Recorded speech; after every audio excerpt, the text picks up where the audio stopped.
صلى عليك الله يا خير الورى تعداد ما هل الغمام وما جرى. وضاحت وکړئ. په جمع پس اجتماعي دعا نشته دی. په سلام باندې اجتماعیت ختم شو چې کله سلام وشو مقتدی او امام د سلام پورې دی یو بل پابندو.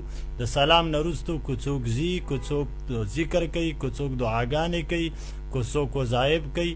د هر چاته خپل خپل اختیار دی. اجتماعیت پکې نشته چې امام به لاس چوتوي نو زه به لاس چوتوم، امام به لاس په مخ راکاږي زه به لاس به په مخ راکاږم، امام به مختصر دعا غواړي نو زه به په نیمه کې ورته پرېږدم او بس په مخ به لاس راکاږم، یا به امام چې دی نو اوږده دعا غواړي او زما به ضرورت وي زه به هغه تاسې ګورم چې خدای کله به دا اوس په مخ باندې لاس راکاږي. نه د دې خبرې یو بل څه پابندي نشته.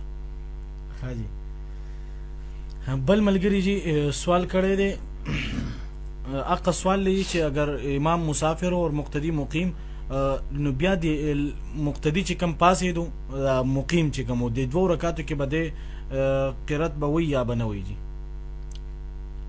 امام مقیم دی. او جی امام چې دی مسافر اور مقتدی مقیم، امام 2 رکعت پڑھ کر سلام پھیر لے تو مقیم آزاد اپنی نماز باقی کیسے ادا کرے گی؟ یعنی قرات کرے گی یا نہیں؟ قرات به نه کوي خو کوي کو نو منځ کېږي.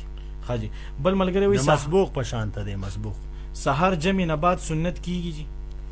نه ما تاسو ته وویل چې زمونږه فنیز باندې د سار د مانځه نه وروستو نفل نشته دی او نه سنت شته دی د نور د راختو پورې، او چې کله نور راوخیږي نو نور راختو نه وروستو به سنت کوي. امام ترمذي په دې باب قایم کړی. ها جی هغه ملګري وختي چې کوم سوال جی د سړی او دس نه او اقامت وکي نو دا مونږ کیږي کنه چې سوچ نه په هیره